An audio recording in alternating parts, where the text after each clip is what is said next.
বর্তমানে চাহিদা কেমন আছে আমাদের পাবনা জেলার পেঁয়াজের? গেলি পরে বিক্রি হয়ে যায়, তো বাজার কম তাই। দর্শক বন্ধুরা আসসালামু আলাইকুম।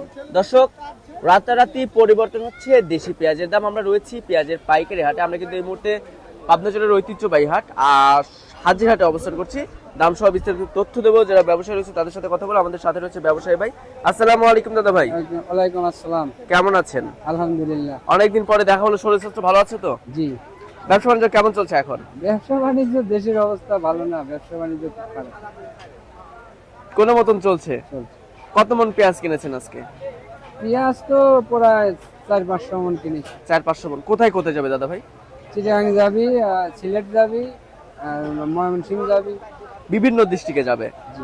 বর্তমানে চাহিদা কেমন আছে আমাদের পাবনা জেলার পেঁয়াজের? গেলি পরে বিক্রি হয়ে যায়, তো বাজার কম তাই। বাজার কম। আচ্ছা, তো সব মিলিয়ে কৃষক যারা রয়েছে, যারা পেঁয়াজ চাষি রয়েছে, তারা কি ন্যায্য মূল্য পাচ্ছে এখন? না, ন্যায্য মূল্য পাবে লাগলে 1500 টাকার উপরে মন হয়। এক মনের দাম 1500 হলে তাই ন্যায্য মূল্য পাবে কিছুটা, না? এবার তো কৃষকের উৎপাদন খরচ অনেকটাই বেশি হয়েছে।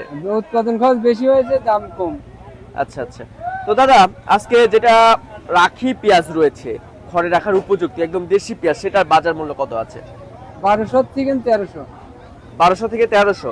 আর যেগুলো খাওতি পেঁয়াজ রয়েছে সেটা? খাওয়াতে পেঁয়াজ 900 থেকে 1100। 900 থেকে 1000। এটা তো কোয়ালিটি ভেদে দাম নির্ভর করে, না? হ্যাঁ, কোয়ালিটি। আচ্ছা আচ্ছা। তো ব্যবসার সাথে যেহেতু অনেক দিন যাবত জড়িত আছেন, কি বুঝতেছেন দাম কি আসলে বাড়বে সামনে? বাড়বে, কৃষকের মাঠের তাক ঘুরে গেলেই বাড়বে। আচ্ছা আচ্ছা। তো এখন কি মাঠে পেঁয়াজ রয়েছে কৃষকের? না, মাঠে পেঁয়াজ নেই। সব তুলে ফেলছে। আচ্ছা, এখন এই যে মনে হয় হাল খাতার জন্য বিক্রি করতেছে, না? হ্যাঁ, হ্যাঁ। আচ্ছা আচ্ছা।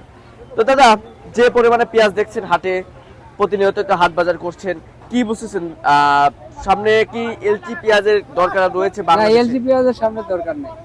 তেমন একটা দরকার নাই। এলজি পেঁয়াজ আসলে পরে আরো বাজার নিয়ন্ত্রণ হলে পরে কৃষকের অবস্থা খুব ভয়াবহ হবে। আচ্ছা আচ্ছা আচ্ছা। তো ঠিক আছে দাদা ভাই, ধন্যবাদ আপনাকে। দর্শক, আমরা কিন্তু সরাসরি ব্যবসায়ী ভাইয়ের সাথে ছিলাম, কথা বলে একটু দাম সহ বিস্তারিত তথ্য দেওয়ার চেষ্টা করেছি। সবাই ব্যস্ত রয়েছে, তেমন আসলে কথা বলতে পারলাম না।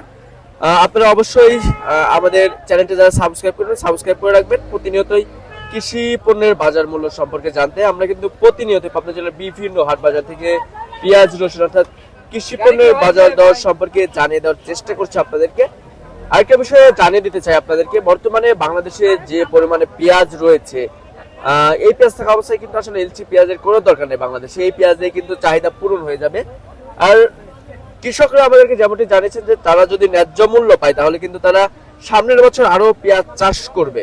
তখন কিন্তু আমাদের ওই ইন্ডিয়া, চায়না এই সব দেশের উপরে নির্ভরশীল হতে হবে না। আগে বাংলাদেশের কৃষককে বাঁচাতে হবে। একটি কথা রয়েছে, কৃষক বাঁচলে বাঁচবে দেশ, কৃষক নিয়ে আমাদের বাংলাদেশ। আগে কৃষককে বাঁচাতে হবে। দর্শক, তো সবাই ভালো থাকবেন, সুস্থ থাকবেন। দেখা হচ্ছে পরবর্তী ভিডিওতে। আল্লাহ হাফেজ।